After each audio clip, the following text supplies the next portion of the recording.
రామచంద్రపురం అనే ఊరిలో రుక్మిణి మరియు ప్రసాదులకి ఒక కూతురు సౌభాగ్య ఉంటుంది. లేక లేక పుట్టిందని చెప్పి వాళ్ళ అమ్మాయిని అల్లారు ముద్దుగా పెంచుకుంటూ ఉంటారు. తను ఏమి అడిగినా కాదనకుండా ఇచ్చేవారు. ఒకే ఒక కూతురవ్వడంతో ఉన్న డబ్బులన్నీ తనవే అని గర్వం అనేది ఉండేది. ఒకరోజు సౌభాగ్య బయటికెళ్తూ, నానా, నేను నా ఫ్రెండ్స్తో బయటికెళ్తున్నాను. నాకు అర్జెంటుగా 1000 రూపాయలు కావాలి. బయటికెళ్లేటప్పుడు నా చేతుల్లో డబ్బులు లేకపోతే అస్సలు నచ్చదని నీకు తెలుసు కదా. ఏంది నానా ఇది? ముందుగానే ఇవ్వాలని తెలీదా నీకు? ప్రతిసారి అడగాలా? ఏదో పనిలో పడి మర్చిపోయానమ్మా. మన ఫ్యాక్టరీలోనే చిన్న చిన్న ఇబ్బందులొచ్చాయి. వాటి గురించి మాట్లాడుకుని నీకు డబ్బులు ఇవ్వాలన్న సంగతి గుర్తు లేకుండా పోయింది. సరే, ఇప్పుడు తీసుకో. దాందే ఉంది. జాగ్రత్తగా వెళ్ళిరా. అయినా నీకెందుకే అంత డబ్బులు? ప్రతిసారి ఇంట్లో ఉండే డబ్బులు పట్టుకుని వెళ్ళిపోవడం బాగా అలవాటైపోయింది నీకు. ఇప్పుడు ఆ డబ్బులు పట్టుకుని వెళ్ళి ఏం చేస్తావు? మొన్ననేగా 5000 పెట్టి బట్టలు కొంటానని తీసుకునెళ్ళావు. ఇంకా సరిపోలేదా ఏంటి? అయినా మీరు సంపాదించిందంతా నా కోసమేగా. నేను ఖర్చు పెడితే తప్పే ఉంది? నా డబ్బులు నేనేగా ఖర్చు పెడుతున్నాను. దానికి ఇంట్లో నిలబడి నాన్నో అడగాల్సిన అవసరమేముంది? బయటికెళ్తున్న దాన్ని ఆపి మరీ అడుగుతున్నావు. ఉన్న డబ్బులన్నీ నీవని ఎవరు చెప్పారే? నువ్వు ఇప్పుడే ఇలా చేస్తున్నావంటే రేపొద్దున మేం మూసలయ్యాక మాకేం చేస్తావు నువ్వు? అయినా పెళ్ళవలసిన పిల్లవి. అత్తారింట్లో ఇలాగే చేస్తావా ఏంటి? నువ్విలా చేస్తే వాళ్ళేమంటారో తెలుసా? నిన్ను బాగా ముద్దు చేసి మేము చెడగొట్టామంటారు. కోడలికి పొదుపు చేయడం రాదు, దుబారా మనిషి, తల్లి తండ్రి ఇలానే నేర్పించారని అంటారు. నీ వల్ల మేము ఎన్ని మాటలు పడాల్సి వస్తుందో తెలుసా? అప్పుడే పెళ్ళంటమ్మా. నన్ను కొన్ని రోజులైనా ప్రశాంతంగా ఉండనివ్వవా? నువ్వేవి చిన్నపిల్లవు కాదు. ఇప్పటికే 24 సంవత్సరాలొచ్చాయి. ఏవండి, ఇంకా మీ అమ్మాయికి పెళ్లి సంబంధాలు చూడరా ఏంటి? అబ్బా, చూస్తానులేవి. అయినా మనకు అమ్మాయి ఉందని చుట్టుపక్కల వాళ్ళందరికీ, ఇంకా మన బంధువులకి తెలుసు కదా. ఎవరైనా ఏదైనా మంచి సంబంధం తెస్తే చెయ్యకుండా ఉంటావా ఏంటి? సౌభాగ్య వీళ్ళ మాటలు వినకుండా తనకి ఆలస్యమవుతుందని అక్కడుంచి వెళ్ళిపోతుంది. వీళ్ళు ఇలా మాట్లాడుకున్నాక ప్రసాద్ తన ఆఫీస్కి వెళ్ళిపోతాడు. అక్కడికి ప్రసాద్ వాళ్ళ చిన్ననాటి స్నేహితుడు వస్తాడు. ఏంట్రా, బాగున్నావా? చాలా రోజులైందిరా నువ్వొచ్చి. ఈ మధ్యన ఎక్కడికి వెళ్ళిపోయావు? రావడమే మానేశావు? ఏం లేదురా, ఆ మధ్యన కుంభమేళ అయింది కదా, అక్కడికి వెళ్ళాను. ఇంకా అటు పక్కన చాలా దేవాలయాలకు వెళ్ళాంలే. ఎలాగో రిటైర్ అయిపోయాను కదరా. ఇంట్లో ఉండి ఏం చేయాలి? అందుకే మా ఆవిడ నేను కలిసి సరదాగా 1 నెల రోజుల పాటు అన్నీ చూసి యాత్రలు చేసుకొచ్చాం. వచ్చాక మా ఆవిడకి ఒంట్లో బాగోకుండా పోయింది. తనకి నయమయ్యాక ఇలా నిన్ను కలుద్దామని వచ్చాను. పోనీలేరా, నువ్వైనా అన్ని చూసుకొని వచ్చావు. నేను మా అమ్మాయికి పెళ్ళయ్యాక మా బాధ్యతలన్నీ తీరిపోతాయి కదా. అప్పుడు నేను మా ఆవిడ కలిసి సరదాగా యాత్రలకు వెళ్తాం. ఏంరా, మీ అమ్మాయికి పెళ్లి సంబంధాలు చూడడం మొదలెట్టావా? చెప్పడే లేదు చూస్తున్నానని. లేదురా, ఇంకేమీ చూడలేదు, కానీ ఏదైనా మంచి సంబంధం వస్తే మాత్రం తప్పకుండా చేసేస్తాను. నీకు తెలుసు కదా, నాకు కూడా ఒకే ఒక కూతురు. వచ్చేవాళ్ళు మంచివాళ్ళు, మంచి కుటుంబం అయితే చాలు. ఒరే, నా దృష్టిలో ఒక మంచి సంబంధం ఉందిరా. మా మేనరుడే శ్రీరమణి ఉన్నారు. వాళ్ళ నాన్న కంపెనీని తను ఇప్పుడు చూస్తున్నాడు. వాళ్ళ నాన్నగారు కూడా మంచి డబ్బులు సంపాదించి ఉంచారు. ఒక్కగానొక్క కొడుకు, కూతురు కూడా లేరు. కానీ మా చెల్లి కొంచెం జాగ్రత్త పరురాలరా. తనే ఇంటి బాధ్యతలన్నీ చూసుకుంటూ ఉంటుంది. కానీ ఎవరికి ఏ లోటు చేయదనుకో. అవునా? అయితే ఒకసారి మా ఆవిడతో మాట్లాడి నీకు చెప్తాను. అప్పుడు వాళ్ళకి రమ్మని కబురు పెడుతూ కాని. ప్రసాదు సరే అని చెప్పి ఇంటికెళ్ళగానే జరిగిన విషయమంతా తన భార్య రుక్మిణికి చెప్తాడు. రుక్మిణికి అబ్బాయి చేసే పని అన్నీ నచ్చడంతో సరే అంటుంది. అప్పుడు ప్రసాదు వాళ్ళకి రమ్మని కబురు పెడతాడు. అయితే శ్రీరామ్ వాళ్ళ కుటుంబం అమ్మాయిని చూడ్డానికి వస్తారు. అమ్మాయిని పిలిపించండి, మేమొచ్చి చాలాసేపయింది కదా. ఇప్పుడే పిలిపిస్తామండి. సౌభాగ్య వస్తూ వస్తూ టీ మరియు బిస్కెట్స్ పట్టుకుని వస్తుంది. సౌభాగ్య చెయ్యి తగిలి బిస్కెట్స్ ప్లేట్ కింద పడిపోతుంది. అప్పుడు సౌభాగ్య కంగారు పడిపోతూ ఉంటుంది. కంగారు పడకు, ఇప్పుడే రత్నాన్ని పిలిచి మొత్తం క్లీన్ చేయమని చెప్తాను. ఎందుకండి? పడినవి బిస్కెట్సే కదా, అదేమైనా చారు పప్పులాగా నీళ్ల పదార్థమా ఏంటి? అవి తీసి ప్లేట్లో పెట్టేస్తే అయిపోతుంది కదా. అయినా ఫ్లోరింగ్లో ఏమైనా దుమ్ముధూళి ఉందా ఏంటి? చూడండి, అద్దల్లా ఎంత నీటుగా ఉందో. ఉమా అన్న మాటలకు రుక్మిణి అలాగే సౌభాగ్య ఆశ్చర్యంగా చూస్తూ ఉంటారు. ఎందుకండి ఇంట్లోనే అన్ని లైట్లేసుంచారు? అనవసరంగా కరెంటు బిల్లు ఎక్కువగా వస్తుంది కదా. మనం ఉన్న దగ్గర ఫ్యాన్ ఒకటి ఉంటే సరిపోతుంది కదా. పొద్దున పూట కదండి, బయట నుండి వెలుతురు బాగా వస్తుంది కదా. ఉమా అలా మాట్లాడుతూనే ఉంటే రుక్మిణికి ఉమా చాలా జాగ్రత్త పరురాలని అర్థమవుతుంది. కాని సౌభాగ్యకి అలాంటి అత్తగారు ఉంటే తన ఖర్చుని కొంచెం తగ్గించి జాగ్రత్తగా ఖర్చు పెడుతుంది అని ఆలోచించి అబ్బాయి మంచివాడవడంతో పెళ్లికి ఒప్పుకుంటారు. ఒక మంచి ముహూర్తం చూసి సౌభాగ్య మరియు శ్రీరాములకు వివాహం జరిపిస్తారు. రా సౌభాగ్య, నాకు కోడలి ఎప్పుడు వస్తుందా, నా బాధ్యతలు అన్నీ తనకిచ్చేస్తానా అంటూ ఎదురు చూస్తూ ఉన్నాను. నేను దగ్గరుండి ఇంటి బాధ్యతల్ని అప్పజెప్తున్నాను నీకు. ఒక్కొక్క పని మన ఇంట్లో ఎలా జరుగుతుందో నీకు చెప్పి ఇంటి బాధ్యతలన్నీ నీకు అప్పజెప్పి నేను విశ్రాంతి తీసుకుంటానమ్మా. అయినా ఇంట్లో అన్ని పనులు నువ్వు చేయాల్సిన అవసరం లేదు, కాని చూసుకుంటే చాలు, చెయ్యడానికి మనుషులున్నారులే. సరే అత్తయ్యా, ఇంతకీ మా గది ఎక్కడుంది? నేను చాలా అలసిపోయాను, కొంతసేపు విశ్రాంతి తీసుకుంటాను. నాకు కొంచెం కూలింగ్ వాటర్ ఉంటే ఇవ్వరా? మన ఇంట్లో ఫ్రిడ్జ్లేవి లేవు కోడలి పిల్ల. అయినా ఏ రోజు కాయగూరలు ఆ రోజు తెచ్చుకొని వండుకోవడం అలవాటు. ఇలా ఫ్రిడ్జ్లో ఉంచి వండుకోవడం మాకస్సలు అలవాట్లేదు. అందుకే ఫ్రిడ్జ్ మేం తీసుకోలేదు. అయినా దానివల్ల కరెంటు బిల్లు ఎక్కువగా వస్తుంది. అలా అనేటప్పటికీ సౌభాగ్య మరేం అడగకుండా తన గదిలోకి వెళ్ళిపోతుంది. పొద్దున 7 అవ్వగానే ఉమా ఇంట్లో ఉన్న ఫ్యాన్లు లైట్లు అన్నీ ఆపేస్తుంది. గదిలో వేడిగా ఉండడంతో సౌభాగ్య ఒక్కసారి లేచి బయటకొస్తుంది. ఏంటత్తయ్యా, ఇంట్లో కరెంటు పోయినట్లుంది, మనకి ఇన్వర్టర్ లేదా? వేసవి కాలం కదా, గదిలో చాలా వేడిగా ఉంది.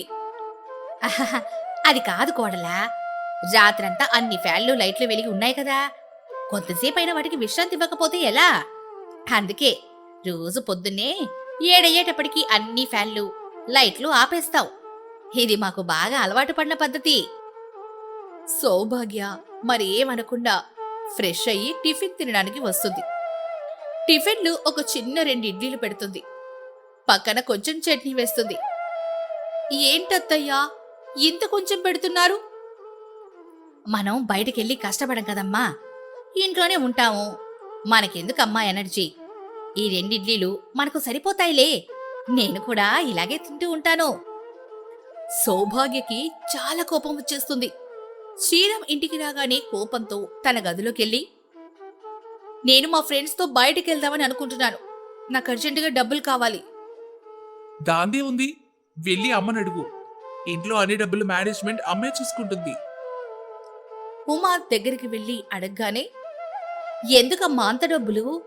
అంత ఖర్చు పెట్టాల్సిన అవసరం ఏముంది? అయినా ఫ్రెండ్స్ని కావాలంటే ఇంటికి పిలిపించి కొంతసేపు మాట్లాడి పంపించు. వాళ్ళతో కలవడానికి వెళ్ళి డబ్బులు ఖర్చు పెట్టుకొని రావాలా ఏంటి? ఏం అవసరం లేదు, మనకి అలాంటి ఫ్రెండ్స్. సౌభాగ్య తన గదిలోకి వెళ్ళిపోతుంది. అలా కొద్ది రోజులు గడిచాక సౌభాగ్యకు ఇంకా కోపం వచ్చి, ఏంటండి మీ అమ్మగారు పొద్దున 7 గంటలకి ఫ్యాన్ ఆపేస్తున్నారు, చిన్నవి 2 ఇడ్లీలు పెడుతున్నారు, అరకప్పు అన్నం వండుతున్నారు. ఏవైనా అడిగితే మనం బయట కష్టపడం కదా, కొంచెం తింటే సరిపోతుంది అంటున్నారు.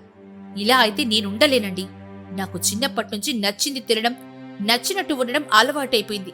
పోనీ ఇక్కడికొచ్చి అడ్జస్ట్ అవ్వడానికైనా మీ అమ్మగారు కొంత టైం ఇవ్వాలి కదా. నీకు అలవాట్లేదు కదా, అందుకే ఇలా అంటున్నావు. కొద్ది రోజుల్లో నీకు అలవాటైపోతుంది సౌభాగ్య.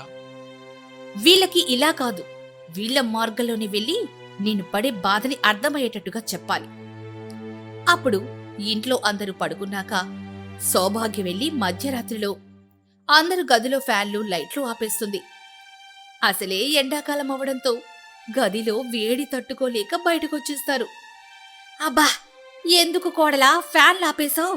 నిద్ర పోనివ్వవా ఏంటి? ఇప్పుడు అర్థమైంది అత్తయ్యా. నాకు రోజు పొద్దున మీరు 7 గంటలకి అన్ని ఫ్యాన్లు ఆపేస్తుంటే ఇలా అని అనిపిస్తూ ఉంటుంది. మరియు నేను మారను అనడం లేదు కదా, కానీ మన ఇంట్లో అలవాటు పడ్డానికి కొంత టైం పడుతుంది. కాని మీరు అన్ని విషయాలు ఇలా ఉంటే ఎలా అత్తయ్యా?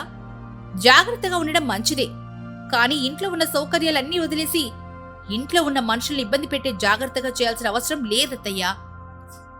సౌభాగ్య అన్న మాటలు ఉమాకి కరెక్ట్ అనిపించడంతో ఆ తర్వాత నుంచి ఉమాను ఎక్కువగా ఇబ్బంది పెట్టకుండా, పిసినారితనం కూడా తగ్గించి ఇంట్లో పని వాళ్ళని ఎవ్వరిని ఇబ్బంది పెట్టకుండా ఉంటూ సంతోషంగా ఉండేది. అలాగే సౌభాగ్యని కూడా చాలా బాగా చూసుకుంటూ ఉండేది. బారెడు పొద్దెక్కిన కోమలి మంచం మీద నుంచి లేవకుండా ఇంకా పడుకునే ఉంటుంది. ఇంతలో వాళ్ళమ్మ భాగ్యమొచ్చి, ఏంటే ఇంకా నిద్రపోతున్నావా? లే, పొద్దున 10 అవుతుంది. ఇలాగే ఉంటే రేపొద్దున నీకు పెళ్ళైతే మీ అత్తారింట్లో చాలా ఇబ్బంది పడతావు. ఒకవేళ ఇంటి ఆలస్యంగా లెగిసేవే అనుకో, మీ అమ్మా నాన్న ఇదేనా నేర్పించారని అంటారు. ఏమి అనర్లే అమ్మా, నేనన్నీ చూసుకుంటాను. ఎక్కడైనా నా కోసం నేను బ్రతకడం నాకు బాగా తెలుసు. ముందే నా కోసం నేను ఆలోచిస్తేనే కదా ఇంట్లో వాళ్ళందరి కోసం ఆలోచించగలను. చూసుకుంటావు. నలుగురిలో పరువు పోతే అప్పుడు తెలుస్తుంది నీకు. అలా మాట్లాడుతూ ఉండగా అక్కడికి కోమలి వాళ్ళ నాన్నగారు వస్తారు. ఏం చేస్తున్నావు? నీకొక మంచి శుభవార్త చెప్పడానికి పని ఆపి మరీ వచ్చాను. ఏంటి, అమ్మ ఇప్పుడు లేచిందా? అవునా అండి, తానెప్పుడు ఇదే సమయానికి లెగస్తది గాని ముందు మీరు విషయం ఏంటో త్వరగా చెప్పండి. మన దూరపు బంధువైన ఒక అతను వచ్చి మన అమ్మాయికి సంబంధం తెచ్చాడే. చాలా మంచి అబ్బాయి, అలాగే మంచి ఉద్యోగం కూడా చేస్తున్నాడు. వాళ్ళు కిందటి నెలే పెళ్లికి వెళ్ళేటప్పుడు మన అమ్మాయిని ఎక్కడో చూశారంట. ఆ అబ్బాయికి మన అమ్మాయి బాగా నచ్చిందట. చేసుకుంటే మన అమ్మాయినే చేసుకుంటా అని అంటున్నాడు. ఇది చేస్తున్న పనులకి ఎన్ని సంబంధాలు ఎతకాలో, ఎంతమంది కాదంటారో అని తెగ కంగారు పడిపోతున్నానండి. పోనీలే, వాళ్లే వచ్చి చేసుకుంటా అన్నారు కానీ అక్కడ తిన్నగా ఉంటే బావుంటుంది. దీని బద్ధకంతో వాళ్ళని ఇబ్బంది పెట్టకుండా ఉంటే చాలు. అయినా మీ ముద్దే బాగా ఎక్కువైపోయిందండి. పిల్లకొక్క పని కూడా రాకుండా తయారైంది. ఇంతకీ ఏ ఊరండి వాళ్ళది? కొంచెం దూరమే, సుభద్రాపురం అని ఊరు. అబ్బాయి కూడా అదే ఊర్లో పనిచేస్తున్నాడు. అవునా? అక్కడ నీటి సమస్య చాలా ఎక్కువగా ఉంటుంది కదండి. మనం టీవీలో కూడా వాళ్ళ నీటి సమస్య కోసం చెప్తూనే ఉంటారు. అమ్మాయి చాలా ఇబ్బంది పడిపోద్దేమోనండి. ఇబ్బంది ఏముంది, మహా అంటే ఒక 2 నెలలేగా నీటి కోసం ఇబ్బందిగా ఉంటది. ఆ తర్వాత అంతా బాగానే ఉంటది కదా. అయినా ఒక ఉద్యోగస్తుడు మంచి పిల్లోడు దొరకడం ఈ రోజుల్లో కష్టం కదా. నీటి సమస్య కోసం వచ్చిన సంబంధాన్ని పాడు చేసుకోవడం సరైంది కాదేమో కదా. మీరు చెప్పేది కూడా నిజమేలండి. సరే, వాళ్ళని రమ్మని కబురు పెట్టండి. ఏవైనా కట్న కానుకలుంటే మాట్లాడుకుందాం. సరే అని చెప్పి కోమలి వాళ్ళ నాన్న అబ్బాయి వాళ్ళకి కబురు పెడతాడు. బాగున్నారా అండి? లోపలికి రండి. మేం బాగానే ఉన్నామండి. మీ ఊరు చాలా దూరం ఉంది. ప్రయాణానికి 6 గంటల సేపు పట్టింది. అవునండి, మీ ఊరికి మా ఊరు కొంచెం దూరమే అండి. పైగా మీ ఊర్లోని నీటి సమస్య చాలా ఎక్కువగా ఉందంట కదా. అవునండి, మాకు అస్సలు నీళ్లు దొరకవు. చాలా ఇబ్బంది పడుతూ ఉంటాం. 2 రోజులకు ఒకసారి నీళ్ల బండి వస్తుంది. అప్పుడే మేము పట్టుకోవాలి. అవే నీళ్లు 2 రోజులు వాడుకోవాలి. ఇంకా దానికి కూడా పెద్దలైనే ఉంటదండి. ఎంత కట్టం ఇవ్వమంటారు? ఏదో ఒకటి చెప్తే మేం మా ఏర్పాట్లు చేసుకోవాలి కదా. మాకేం అవసరం లేదండి. భగవంతుడి దయ వల్ల మాకన్నీ ఉన్నాయి. మీరు మీ అమ్మాయినిచ్చి చక్కగా పెళ్లి చేసి పంపిస్తే అదే చాలు. చాలా చాలా ధన్యవాదాలండి. సరే అండి, మేము ఇంక బయలుదేరతాం అని చెప్పి బయలుదేరి వెళ్ళిపోతారు. వాళ్ళు వెళ్ళిన తర్వాత భాగ్యం కోమల్ని పిలిచి ఇలా అంటుంది. చూశావా, వాళ్ళు ఎంత మంచివాళ్ళో. నీ తెలివితేటలు చూపించి వాళ్ళని ఇబ్బంది పెట్టకు, లేదంటే మన ఇంటి పరువు గంగలో కలిసిపోతుంది. కొంచెం అత్తవారింట్లైనా జాగ్రత్తగా ఉండడం నేర్చుకోమ్మా. నాకు ఎదురు సమాధానం చెప్పినట్లు వాళ్ళకు కూడా చెప్పకు. ఈ రోజు నుంచి కొంచెం పని మరియు వంట నేర్చుకో. అర్థమైందా? ఏంటమ్మా, వాళ్ళు ఇలా వెళ్ళగానే వెంటనే నా మీద సుప్రభాతాలు చదవడం ప్రారంభించావా? పోనీలే, మంచి సంబంధం వచ్చిందని ఆనందం ఒక్క క్షణం కూడా ఉండనివ్వడం లేదేంటి? ఏంటమ్మా నువ్వు అమ్మ కన్నా అత్తలాగా ఎక్కువగా సాధిస్తున్నావు నన్ను. నువ్వు చేసిన పనులకి, నువ్వన్న మాటలకి చిన్నపిల్లలా ఎత్తుకొని తిరుగుతారా మరి? నోరు మూసుకొని చెప్పిన పని చెయ్యి. సరే అమ్మా, చేస్తాను. కాని కట్నం అయితే వాళ్ళు వద్దన్నారు కదా. వాళ్ళ ఊళ్ళో నీటి సమస్య అయితే చాలా ఎక్కువగా ఉందన్నారు కదా. నాకెళ్ళేటప్పుడు ఒక డ్రమ్ము కొనేసివ్వమ్మా. నేను అందులో నీళ్లు పట్టుకొని వాడుకోవడానికి పనికొస్తుంది. సరేలేమ్మా, ఇస్తాను. అయినా హఠాత్తుగా నీకు ఇన్ని తెలివితేటలు, అలాగే మీ ఇంటి కోసం ఇన్ని ఆలోచనలు ఎలా వచ్చాయే? ఏంటమ్మా, ఆలోచించినా తప్పే అంటావు, ఆలోచించకపోయినా తప్పే అంటావు. సరే సరే, ఎల్లి పని చూడు. అలా కొద్ది రోజులు గడిచాక ఒక మంచి ముహూర్తం చూసి రాము మరియు కోమలికి వివాహం చేస్తారు. అమ్మా కోమలి, ఇల్లు నీకు బాగా నచ్చిందా? ఈరోజు నీకు మన ఇంట్లో మొదటి రోజు కదమ్మా. మొదటిసారి వంటగదిలోకి వెళ్తున్నావు. ఏదైనా మంచి స్వీట్ వండి పెట్టమ్మా. సరే అత్తయ్య, చేస్తాను. ఇంతకీ మా అమ్మ వాళ్ళు పంపించిన డ్రమ్ ఎక్కడుంది? పక్కన స్టోర్ రూంలో పెట్టించానమ్మా. కానీ నువ్వేంటమ్మా అత్తారింటికి వస్తూ వాటర్ డ్రమ్ముని పట్టుకొచ్చావు? ఇక్కడ వాటర్ సమస్య ఎక్కువగా ఉంది కదత్తయ్యా. నాకు కొంచెం నీరు ఎక్కువగా వాడడం అలవాటు. అందుకే డ్రమ్ పట్టుకొని వచ్చాను.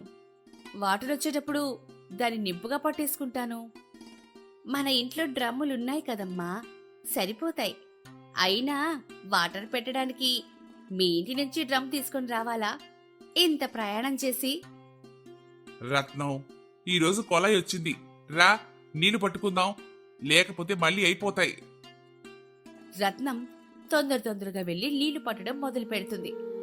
కొత్త కోడలు కూడా తన కొత్త డ్రమ్ముల్లో నీళ్లు పడుతుంది.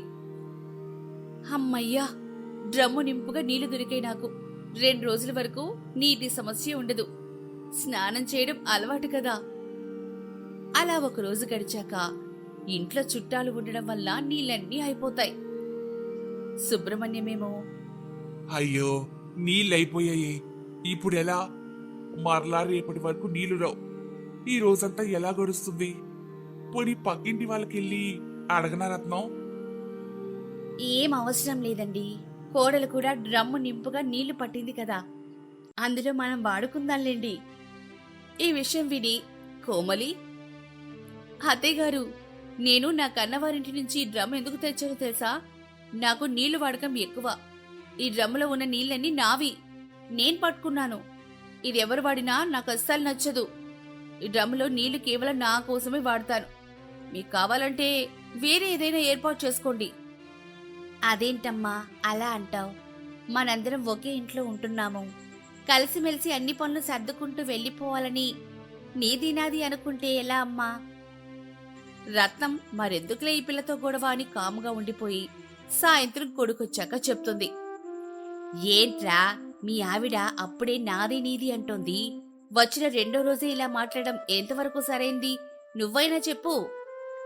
అవునా అమ్మా, కోమలి ఎలా మాట్లాడిందా? ఇప్పుడే తనతో మాట్లాడతాను, మీరు కంగారు పడకండమ్మా. సరే అని చెప్పి రత్నం తన పని తాను చేసుకుంటూ ఉంటుంది. రాము లోపలికి వెళ్లి కోమలితో మాట్లాడతాడు. ఏంటి, మనందరం కలిసిమెలిసి ఉంటున్నాం కదా, ఇదెంతవరకు న్యాయం చెప్పు? నీతో ఈ విషయం పైన రేపు మాట్లాడతాను. నాకిప్పుడు చాలా నిద్రొస్తుంది, నేను నిద్రపోతాను. పొద్దున్న చాలా ఆలస్యంగా నిద్రలేచి వస్తుంది. ఇంతలో రాము తన పనిలో కూడా వెళ్ళిపోతాడు. ఏంటమ్మా ఇంత ఆలస్యంగా లేచావు? కొత్త కోడలు ఇంతవరకు పడుకోవడం సరైంది కాదమ్మా. చుట్టుప్రక్కల వాళ్ళు చూస్తే ఏమనుకుంటారు? ఏంటత్తయ్యా నా మీద పెత్తనం చేస్తున్నారు? అయినా నా భర్త సంపాదిస్తున్నాడు, నేను కూర్చొని తింటాను. అడగడానికి మీరెవరు? అయినా మీకు ఇంట్లో ఉండే హక్కే లేదు. ఎందుకంటే మావయ్య గారు ఏది సంపాదించడం మానేశారు. ఇంట్లోనే కూర్చొని ఇద్దరు తింటున్నారు. నిజం చెప్పాలంటే నా భర్త సంపాదన పైన నాకే హక్కు ఉంటుంది. మీకు హక్కు ఎలా వస్తుంది చెప్పండి? మీకు వీలుంటే వెళ్ళిపోవడం మంచిది. నా ఇల్లు ఎలా సర్దుకోవాలో నాకు బాగా తెలుసు. కోమలి అనే మాటలకి వాళ్ళ అత్తగారు చాలా బాధపడుతూ ఉంటారు. వెంటనే భాగ్యంకి ఫోన్ చేసి ఇక్కడ జరిగిందంతా వివరిస్తారు. భాగ్యం కోమలికి ఎలా అయినా బుద్ధి చెప్పాలని వెంటనే ఫోన్ చేస్తుంది. నేను మీ నాన్నమ్మని ఇంట్లో నుంచి బయటికి పంపించేస్తున్నాను. మంచం మీద ఉంటూ కూడా నన్ను చాలా సాధిస్తుంది. నా వలన కావడం లేదు. ఈరోజే మీ నాన్నమ్మని ఇంట్లో నుంచి బయటకు గెంటేస్తున్నాను. ఈ విషయం తెలిసిన వెంటనే కోమలి ఫోన్ పెట్టేసి తన అమ్మ ఇంటికి వెళ్ళిపోతుంది. ఏంటమ్మా, ఏం మాట్లాడుతున్నావు? ఈ వయసులో నానమ్మ ఎక్కడికెళ్తుంది? బయటికి పంపించేస్తానంటున్నావు? ఏం చేయమంటావో ఏవో, అసలు దాని కింద చేయలేకపోతున్నాను.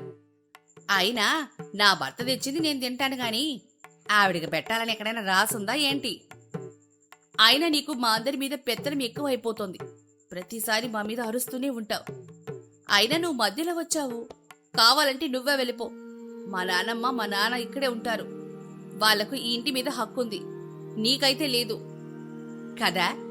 ఇప్పుడు అర్థమైందా? నిన్నగాక మొన్న వెళ్ళిన దానివి నువ్వు మీ అత్తామామని ఇంట్లో నుంచి వెళ్ళిపోమంటావా? వెళ్ళి 3 రోజులు కూడా అవ్వలేదు. అప్పుడే నీ పనికి మన తెలివితేటలు మీ అత్తామామలపై చూపిస్తావా? నేను నీకు ముందుగానే చెప్పాను, అక్కడికెళ్తే జాగ్రత్తగా ఉండు అని. నువ్వు వెళ్ళలేదు. ఇప్పుడు నీకు నానమ్మకి బయటికి పంపిస్తానంటే ఆ కష్టమేంటో తెలిసొచ్చింది. అవునమ్మా, నేను చాలా పొరపాటు చేశాను. ఇప్పుడే మా అత్తగారింటికి వెళ్ళి మా అత్తయ్యని మావయ్యని నా భర్తని క్షమించమని అడుగుతాను. కోమలి తన అత్తవారింటికి చేరుకొని తన అత్తామామల్ని అలాగే భర్తని క్షమించమని అడుగుతుంది. కోమలిలో వచ్చిన ఈ మార్పులు చూసి ఇంట్లో వాళ్ళందరూ చాలా సంతోషపడతారు.